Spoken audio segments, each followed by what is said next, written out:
Il n'avait pas assez d'argent pour un plein d'essence.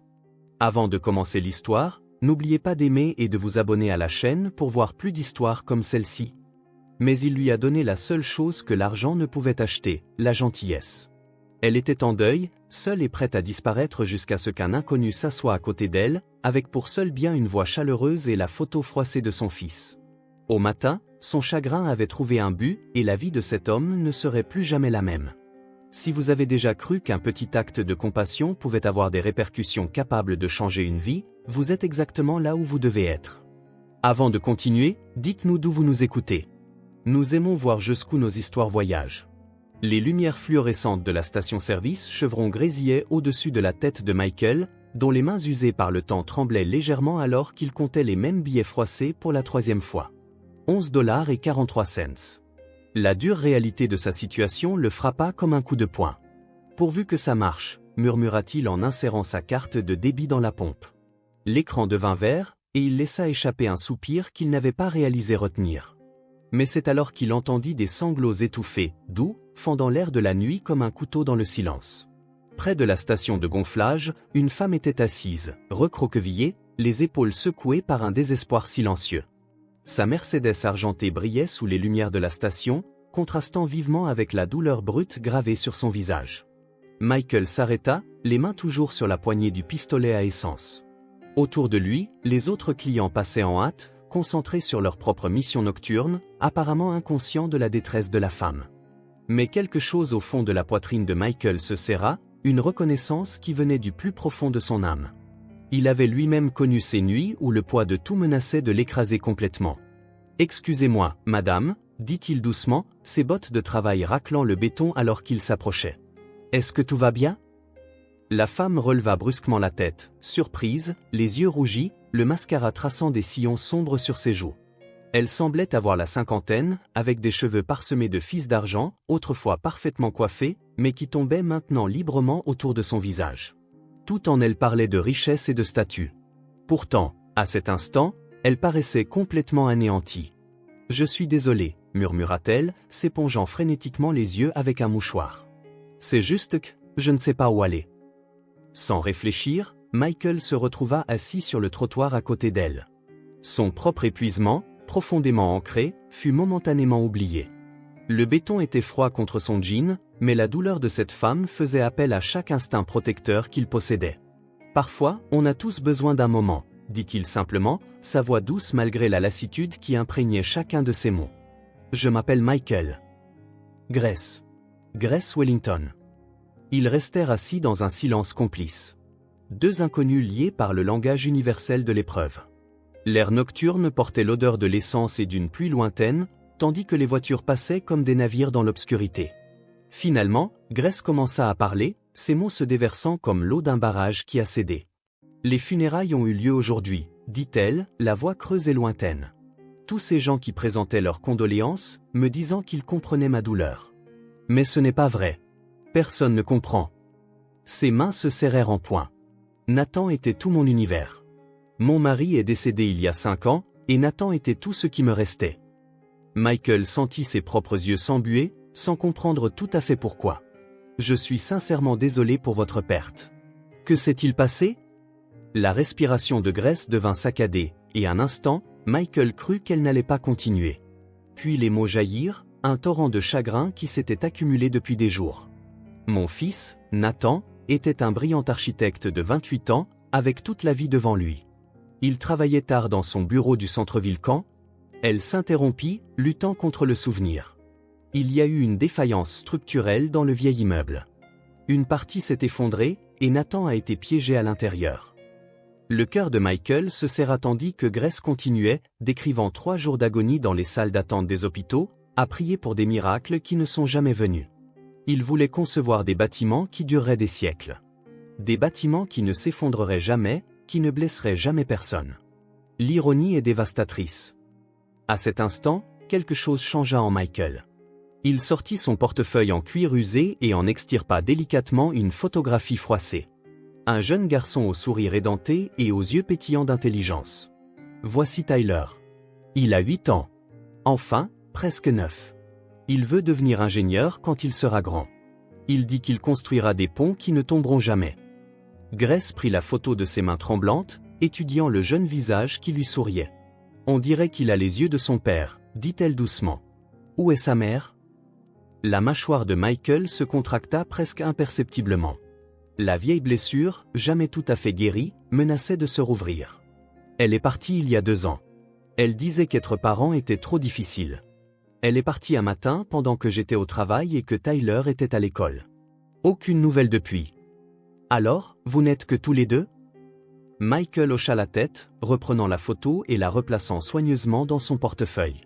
Ce faisant, Grace aperçut ses mains, calleuses, marquées de cicatrices, racontant l'histoire d'un dur labeur physique et de sacrifices sans fin. Vous avez l'air fatigué, observa Grace, sa propre douleur momentanément éclipsée par l'inquiétude pour cet étranger qui s'était arrêté pour la réconforter. Michael laissa échapper un petit rire sans humour. 2 emplois, ça vous fait ça. La construction le jour, le réassort des rayons à l'épicerie la nuit. Tyler reste chez Madame Patterson, la voisine, quand je ne peux pas être à la maison. Elle est gentille avec lui, Il laissa sa phrase en suspens, fixant le sol. Ce n'est pas la même chose que d'avoir son père à ses côtés. 2 emplois, les sourcils de Grace se haussèrent. Ça doit être incroyablement difficile. On s'en sort, dit Michael avec une dignité tranquille, bien que l'épuisement dans sa voix racontât une autre histoire.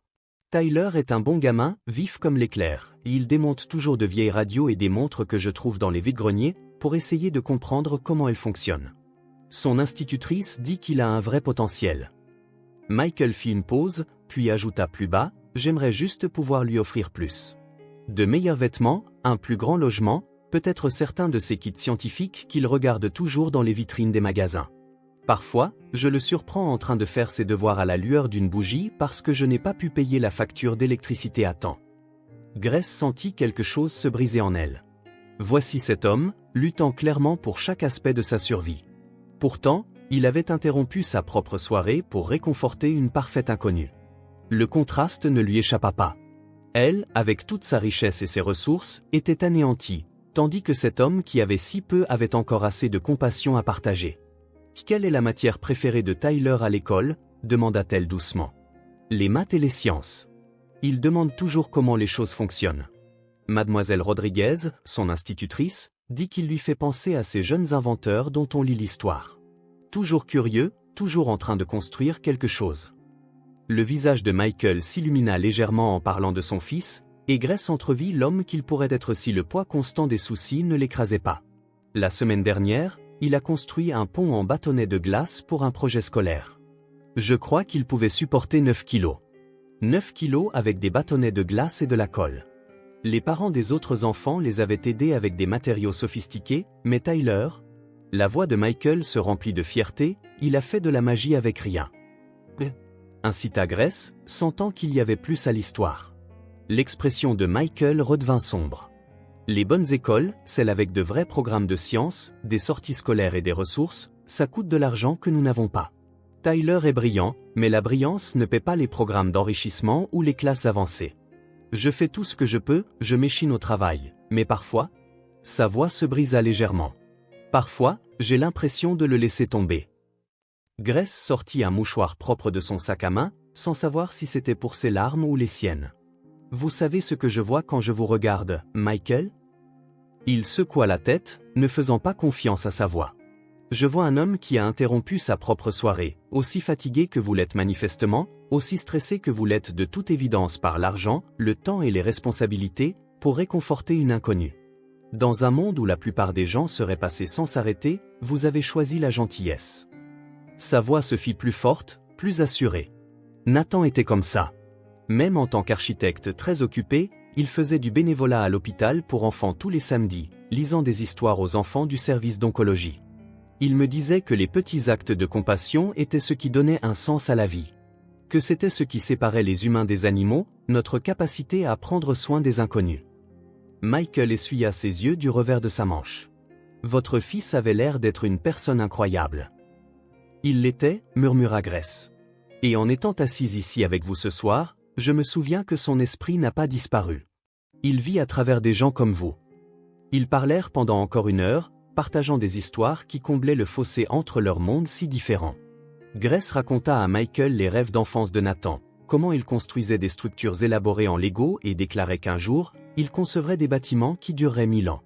Michael partagea des souvenirs des dernières obsessions de Tyler, comment le garçon s'était récemment passionné pour les ponts suspendus après avoir vu un documentaire, et comment il avait passé un week-end entier à essayer de construire une maquette du Golden Gate Bridge avec de la ficelle et du carton. Il voulait savoir si nous pourrions visiter San Francisco pour voir le vrai, dit Michael avec un sourire mélancolique. J'ai dû lui expliquer que nous ne pouvions pas nous permettre un tel voyage pour le moment. Peut-être un jour. Les mots restèrent en suspens entre eux, lourds du poids des rêves différés et des possibilités limitées par les circonstances. Alors que la nuit avançait et que la station-service devenait plus calme, Grace se leva enfin, lissant son manteau coûteux. Les larmes avaient cessé, remplacées par quelque chose que Michael ne pouvait pas tout à fait identifier, un sentiment de détermination, peut-être, ou une résolution nouvelle. Je devrais vous laisser rentrer chez vous, auprès de Tyler. Je suis sûr qu'il se demande où vous êtes.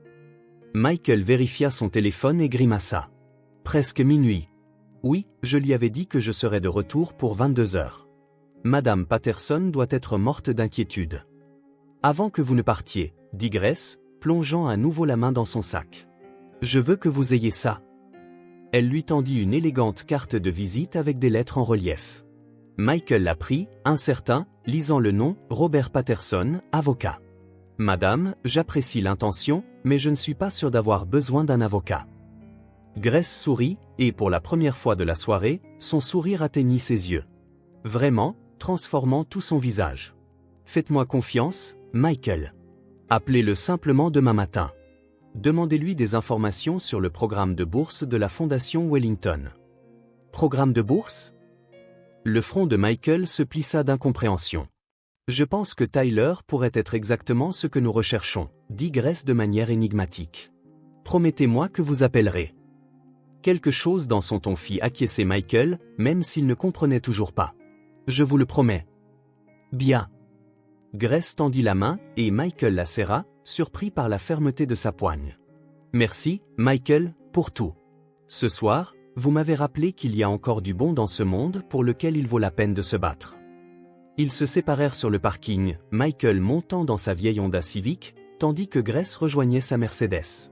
En rentrant chez lui à travers les rues calmes, Michael se surprit à penser à leur conversation, à la douleur dans les yeux de Grace et à la mystérieuse carte de visite, maintenant rangée en sécurité dans son portefeuille. Il ne pouvait se défaire du sentiment que quelque chose d'important venait de se produire, bien qu'il n'ait aucune idée de quoi. Le lendemain matin se leva, clair et lumineux, le soleil filtrant à travers les fins rideaux de leur petit appartement. Michael se préparait pour son travail sur le chantier, enfilant ses bottes de travail usées et attrapant son casque sur le comptoir de la cuisine, quand Tyler arriva en bondissant du salon. « Papa !»« Papa, il y a un homme à la porte dans un très beau costume. Il dit qu'il doit te parler de quelque chose d'important. » Michael fronça les sourcils, regardant l'horloge. 7h30 du matin semblait une heure étrange pour un vendeur. Un homme en costume. « Tyler, tu es sûr qu'il n'essaie pas juste de nous vendre quelque chose ? Il m'a montré une carte d'identité et tout. Il dit qu'il s'appelle Monsieur Patterson et qu'il est avocat. » La carte de visite. La main de Michael vola vers sa poche arrière, cherchant son portefeuille. La demande mystérieuse de Grace de la veille lui revint en mémoire. À la porte se tenait un homme distingué d'une soixantaine d'années, vêtu d'un costume bleu marine impeccable qui coûtait probablement plus que ce que Michael gagnait en un mois. Ses cheveux gris étaient parfaitement coiffés, et il portait une mallette en cuir qui semblait n'avoir jamais connu une journée de dur labeur, mais son sourire était chaleureux et sincère, mettant Michael légèrement à l'aise. « Monsieur Michael Harrison ?» demanda-t-il en tendant une main manucurée. « C'est moi », répondit Michael avec prudence, serrant la main offerte et notant la poigne ferme. « Vous êtes Monsieur Patterson, de la carte. »« En effet.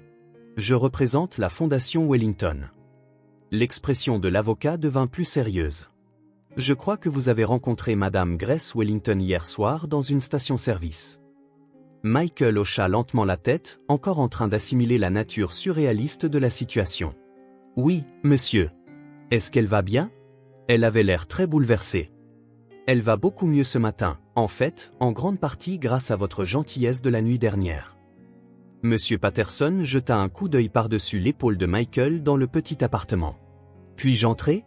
J'ai des questions plutôt importantes à discuter avec vous. » Michael regarda Tyler, qui sautillait presque sur place de curiosité, puis l'horloge au mur. Je suis censé être sur le chantier dans 20 minutes, monsieur Patterson. Mon contremaître n'aime pas que nous soyons en retard. Je comprends, et je serai bref, dit l'avocat doucement. Mais je pense que vous voudrez d'abord entendre ce que j'ai à dire. En fait, je crois que cela pourrait changer votre perspective sur pas mal de choses. Ils s'assirent dans le petit salon de Michael, Tyler perché sur le bord de leur canapé d'occasion, malgré la suggestion douce de son père d'aller finir de se préparer pour l'école. Les meubles étaient dépareillés et usés, mais propres et bien entretenus. Monsieur Patterson observa le tout sans jugement, puis ouvrit sa mallette et en sortit plusieurs documents à l'aspect officiel. Madame Wellington a été très touchée par votre conversation d'hier soir, commença-t-il, sa voix prenant le ton mesuré de quelqu'un habitué à annoncer des nouvelles qui changent la vie. Elle a passé un temps considérable au téléphone avec moi ce matin, me parlant des intérêts académiques de Tyler et de votre situation familiale. Michael s'agita mal à l'aise sur sa chaise. Écoutez, monsieur Patterson, si c'est une question de charité, nous apprécions l'intention, mais nous n'avons pas besoin. Ce n'est pas de la charité, l'interrompit doucement mais fermement l'avocat. C'est un investissement. Madame Wellington croit fermement au soutien des familles qui démontrent à la fois un besoin exceptionnel et un caractère exceptionnel. Après vous avoir rencontré hier soir, elle est convaincue que vous et Tyler représentez exactement le genre de personne que sa fondation a été créée pour aider. Il tendit à Michael un épais dossier noué d'un ruban bleu. La fondation Wellington est prête à offrir à Tyler une bourse d'études complète, non seulement pour l'école primaire, mais jusqu'au lycée et à l'université s'il maintient ses résultats scolaires. Les mains de Michael tremblaient en ouvrant le dossier. Les papiers à l'intérieur dansaient devant ses yeux alors qu'il essayait de comprendre ce qu'il lisait. Des montants en dollars qui semblaient impossibles, des termes comme scolarité complète, logement et nourriture, frais d'études, programme d'enrichissement. Ce n'est pas possible, murmura Michael, sa voix à peine audible. Les gens, je veux dire, nous l'avons rencontrée une fois, pendant 1 heure. Elle ne nous connaît même pas. Oh, mais elle vous connaît, dit monsieur Patterson avec conviction. Elle sait que vous êtes le genre d'homme qui s'arrête pour aider une inconnue en détresse, même lorsque vous êtes vous-même en difficulté. Elle sait que vous élevez un garçon brillant et curieux qui rêve de construire des ponts. Et elle sait que, parfois, les familles les plus méritantes sont celles qui ne penseraient jamais à demander de l'aide. Tyler s'était rapproché de son père, sentant l'ampleur du moment, même s'il ne comprenait pas toute la terminologie juridique. « Papa, qu'est-ce que ça veut dire ? Est-ce que ça veut dire que je peux aller dans les écoles avec les laboratoires de sciences ?» Michael passa un bras autour de son fils, incapable de parler tant l'émotion lui nouait la gorge. Monsieur Patterson sourit chaleureusement à Tyler. « Cela signifie que tu peux aller dans certaines des meilleures écoles de l'État, jeune homme. Des écoles avec des laboratoires de sciences, des cours de programmation informatique, des visites d'entreprises d'ingénierie, des camps d'été pour les élèves doués. Tout ce dont tu auras besoin pour poursuivre tes rêves. » Mais l'avocat n'avait pas terminé. Cependant, il y a plus à discuter. Plus ? Michael leva les yeux des papiers de la bourse, se demandant ce qui pourrait bien être ajouté à cette matinée surréaliste. Madame Wellington a également pris des dispositions concernant votre situation de logement. Le cœur de Michael commença à s'emballer. Notre situation de logement ? Monsieur Patterson sortit une autre liasse de documents, encore plus officiels que les premiers. Elle a acheté une propriété dans le quartier de Riverside. 4 chambres, 2 salles de bain et demie, un grand jardin, elle a été très précise à ce sujet, un espace d'atelier pour que Tyler puisse poursuivre ses intérêts en ingénierie. La pièce devint complètement silencieuse. Même Tyler arrêta de s'agiter, sentant que quelque chose de monumental se produisait. Une maison ? La voix de Michael se brisa. Elle nous a acheté une maison. L'acte de propriété est à votre nom, libre de toute charge. Pas d'hypothèque, pas de conditions. Les impôts fonciers ont été payés d'avance pour les 5 prochaines années, et un fonds d'entretien a été créé pour couvrir les réparations ou les améliorations. Michael eut l'impression que le monde avait basculé. Cela ne pouvait pas arriver. Les gens n'achetaient pas des maisons pour des inconnus. C'était le genre de choses qui arrivaient dans les films, pas à des ouvriers du bâtiment épuisés comptant leurs derniers $11 dans les stations-service. « Je ne comprends pas », murmura-t-il. « Pourquoi ferait-elle ça ?» L'expression de M. Patterson devint pensive, presque révérencieuse. « Madame Wellington a partagé quelque chose avec moi ce matin que je pense que vous devriez savoir. La nuit dernière, quand vous l'avez trouvée à cette station-service, elle ne faisait pas que pleurer la mort de son fils. Elle envisageait de mettre fin à ses jours. Les mots frappèrent Michael comme un coup de poing. Les yeux de Tyler s'écarquillèrent, bien qu'il ne saisisse pas pleinement les implications. Elle m'a dit qu'elle avait perdu tout espoir, toute foi en la capacité de l'humanité à faire le bien. Elle était assise sur ce parking, convaincue que le monde était trop cruel et dénué de sens pour continuer à y vivre. Mais alors, poursuivit l'avocat, un père célibataire, fatigué et surmené, un homme qui avait manifestement ses propres difficultés, ses propres problèmes à gérer, a interrompu sa soirée pour faire preuve de gentillesse envers une parfaite inconnue. Vous lui avez sauvé la vie, monsieur Harrison, de toutes les manières qui comptent. Vous lui avez sauvé la vie. Michael enfouit son visage dans ses mains, submergé par l'ampleur de ce qu'il entendait. Elle avait l'air si triste. Je ne pouvais pas simplement passer mon chemin. Et c'est exactement pour ça, dit doucement monsieur Patterson, qu'elle sait qu'elle a fait le bon choix. L'avocat commença à rassembler ses papiers, se préparant à partir. Il y a aussi un fonds en fiducie qui a été établi pour les dépenses éducatives et personnelles continues de Tyler. Rien d'extravagant, mais assez pour vous assurer que vous n'aurez pas besoin de travailler autant d'heures, assez pour que vous puissiez être présent pour une plus grande partie de l'enfance de votre fils. Il se leva et se dirigea vers la porte, puis se retourna avec un doux sourire. La maison sera prête pour que vous puissiez emménager ce week-end. Madame Wellington espère que vous et Tyler y serez très heureux.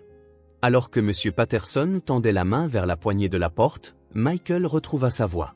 La reverrons-nous, Grace ? J'aimerais que Tyler la rencontre correctement, et je dois la remercier, même si je ne sais pas comment on remercie quelqu'un pour quelque chose comme ça. Le sourire de l'avocat s'élargit. Madame Wellington prévoit d'être très impliquée dans le parcours éducatif de Tyler. La Fondation Wellington porte un intérêt très personnel à ses boursiers. Elle a aussi mentionné vouloir entendre les idées de Tyler pour des conceptions de pont. Il s'arrêta sur le seuil. Oh, et encore une chose. Elle m'a demandé de vous dire que Nathan vous aurait beaucoup apprécié tous les deux. Elle a dit, vous lui rappelez le genre de personne dont il a toujours cru que le monde avait besoin de plus. Et puis il fut parti, laissant Michael et Tyler seuls dans leur petit appartement avec des documents qui changeaient la vie étalés sur leur table basse. Ils restèrent assis ensemble dans un silence stupéfait pendant plusieurs minutes, père et fils, assimilant ce qui venait de se passer. Finalement, Tyler prit la parole d'une petite voix étrange. « Papa, qu'est-ce qui a poussé cette dame à vouloir nous aider autant ?» Michael serra son fils plus fort, pensant au visage de Grace taché de larmes la veille, au moment où le désespoir avait commencé à se transformer en quelque chose qui ressemblait à de l'espoir. Parfois, mon fils, quand les gens sont dans leurs moments les plus sombres, un simple acte de gentillesse peut tout changer. La nuit dernière, j'ai juste fait ce qui me semblait juste. Je n'avais aucune idée que cela mènerait à ça. Il désigna les papiers éparpillés autour d'eux. Tyler hocha la tête solennellement, traitant cela avec la considération sérieuse qu'il accordait à toutes les grandes questions de la vie. Maman disait que les bonnes choses arrivent aux bonnes personnes. Michael sentit sa gorge se serrer d'émotion. Ta mère avait raison à ce sujet, mon grand. Elle avait absolument raison. Cet après-midi-là, Michael appela son contremaître pour lui expliquer qu'il ne pourrait pas faire son double service habituel ce soir-là. Pour la première fois en 2 ans, il allait être à la maison pour aider Tyler avec ses devoirs et peut-être même préparer un vrai dîner au lieu de réchauffer une autre conserve de soupe. Au fil de la journée, les voisins commencèrent à se rassembler devant leur appartement, attirés par la présence mystérieuse de l'avocat et les rumeurs chuchotées selon lesquelles quelque chose d'extraordinaire était arrivé à la famille Harrison. Madame Patterson, la voisine, la même Madame Patterson qui gardait Tyler pendant les services du soir de Michael, passa avec les larmes aux yeux et un plat à gratin. « Michael, dit-elle en posant le plat sur son comptoir. Je surveille ce garçon depuis 2 ans maintenant, je vois à quel point tu travailles dur, combien tu te sacrifies. Si quelqu'un mérite un miracle, c'est bien vous deux. » La nouvelle se répandit rapidement dans leur petit quartier. Le soir, il y avait un flot constant de visiteurs. Des collègues du chantier, d'autres parents de l'école de Tyler, des caissières de l'épicerie où Michael travaillait la nuit. Tout le monde voulait entendre l'histoire, partager la joie de ce qui ressemblait à un conte de fées des temps modernes. Mais à travers tout cela, Michael se surprenait à penser à Grace, à la douleur dans ses yeux, à la façon dont elle avait parlé de son fils Nathan, à la façon dont un moment de connexion humaine avait en quelque sorte transformé leurs 2 vies. Ce soir-là, alors que Tyler travaillait sur ses devoirs à leur petite table de cuisine, Michael remarqua que son fils était plus silencieux que d'habitude. L'excitation du matin avait laissé place à quelque chose de plus réfléchi. « À quoi tu penses, mon grand ?» demanda Michael en s'asseyant sur la chaise en face de lui. Tyler leva les yeux de sa feuille de calcul. « Papa, quand on déménagera dans la nouvelle maison, est-ce qu'on se souviendra encore de maman ?» La question prit Michael au dépourvu. Dans toute l'excitation et l'incrédulité de la journée, il n'avait pas envisagé comment Tyler pourrait traiter des changements aussi massifs dans leur vie. « Bien sûr qu'on se souviendra d'elle, » dit Michael doucement. « Déménager dans une nouvelle maison ne signifie pas qu'on oublie les gens qui faisaient partie de notre ancienne vie. Ta mère sera toujours ta mère, peu importe où nous vivons. » Tyler hocha la tête, semblant satisfait de cette réponse. « Et est-ce qu'on se souviendra de notre ancien appartement, même quand on aura une grande maison avec un atelier ?» Michael regarda autour de leur petit espace de vie, l'endroit où ils avaient lutté, survécu et appris à être une famille de deux. Les murs qui avaient été témoins de la première dent perdue de Tyler, de ses moments de fierté en montrant ses projets scolaires. Les nuits calmes où il s'était endormi sur le canapé en regardant des films parce qu'il ne pouvait pas se permettre le câble. On se souviendra de tout, promit-il. Les bons et les mauvais moments. Ils font tous partie de notre histoire. Le jour du déménagement arriva plus vite qu'il ne s'y attendait. Madame Wellington avait fait appel à une entreprise de déménagement professionnel, bien que leurs affaires ne remplissent qu'une fraction du grand camion. En chargeant leurs modestes biens, Michael fut frappé par le peu de choses qu'il possédait réellement et par tout ce qu'il gagnait. La nouvelle maison se trouvait dans une rue bordée d'arbres à Riverside, un quartier que Michael avait traversé d'innombrables fois en se rendant sur des chantiers, mais où il n'avait jamais imaginé vivre. C'était une maison de style colonial avec un porche enveloppant, peinte en crème chaude avec des volets vert forêt. Tyler se tenait sur le trottoir, la bouche bée, en admirant leur nouvelle maison. « Papa, c'est vraiment à nous ?» Michael vérifia l'adresse sur les papiers que M. Patterson avait laissés, bien qu'il les mémorisait depuis. « C'est vraiment à nous, mon grand. » Mais c'est l'atelier qui coupa vraiment le souffle à Tyler. Situé à côté du garage, il était équipé d'un véritable établi, de rangement pour outils et même d'un ordinateur avec un logiciel d'ingénierie chargé et prêt à l'emploi. « Madame Wellington a pensé que vous aimeriez essayer la conception de ponts numériques, » expliqua l'agent immobilier, tendant à Michael une note qui avait été laissée sur l'établi. Tyler passa ses petites mains sur la surface lisse de l'établi, les yeux brillants de possibilités. « Papa, je peux construire de vraies choses ici, de grandes choses. » Cette première nuit dans leur nouvelle maison, Michael borda Tyler dans une chambre plus grande que tout leur ancien appartement. Son fils avait choisi la chambre qui donnait sur le jardin, où un chêne massif créait des motifs d'ombre et de lumière sur les murs. « Papa, » dit Tyler alors que Michael l'embrassait sur le front. « Bonne nuit. Tu penses que Nathan peut nous voir ici ?» Michael s'arrêta dans l'embrasure de la porte. « Qu'est-ce qui te fait penser à ça ?» Le fils de Madame Wellington, celui qui voulait construire des choses qui ne tomberaient jamais. « Tu penses qu'il sait que sa mère nous a aidés ?» Michael se rassit sur le bord du lit, frappé par la compréhension intuitive de son fils des courants plus profonds de leur histoire. « Je pense que Nathan serait très heureux de savoir que sa mère a trouvé un moyen de transformer sa tristesse en quelque chose de beau, » dit Michael avec précaution. Parfois, la meilleure façon d'honorer la mémoire de quelqu'un est d'aider d'autres personnes à réaliser les rêves qu'ils avaient. Tyler hocha la tête, somnole. « Je veux construire quelque chose pour lui un jour. Un pont qui ne tombera jamais, tout comme il voulait construire des bâtiments qui ne tomberaient jamais. » 2 semaines plus tard, Grace Wellington vint dîner pour la première fois. Michael avait été nerveux à propos de la rencontre, se demandant comment remercier adéquatement quelqu'un qui avait littéralement transformé leur vie. Mais Grace arriva avec un bouquet de fleurs sauvages et vêtue d'une simple robe bleue qui la faisait paraître des années plus jeune que cette nuit-là à la station-service. Tyler l'accueillit avec l'enthousiasme qu'il montrait à toutes les nouvelles personnes, se lançant immédiatement dans une explication de sa dernière conception de pont, une structure suspendue qui pourrait théoriquement enjamber le fleuve Mississippi. Nathan aurait adoré ça, dit doucement Grace à Michael alors qu'il regardait Tyler démontrer la capacité de charge de sa dernière création en bâtonnet de glace. Il était toujours fasciné par les jeunes esprits qui pouvaient voir des possibilités là où d'autres ne voyaient que des limites.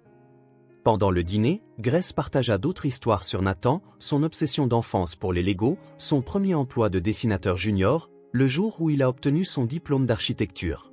Tyler écoutait avec une attention détaillée, posant des questions précises sur les matériaux de construction et les principes d'ingénierie structurelle. « Tu sais, » dit Grace à Tyler alors qu'il finissait le dessert, « Nathan a gardé tous ses vieux manuels d'ingénierie. Ils prennent la poussière dans un garde-meuble, sans servir à personne. Serais-tu intéressé à les feuilleter? Les yeux de Tyler s'illuminèrent comme un matin de Noël. Vraiment? Ça ne le dérangerait pas? Grace sourit, et Michael remarqua à quel point elle semblait plus légère que cette première nuit. Nathan croyait que le savoir ne devait jamais être accumulé.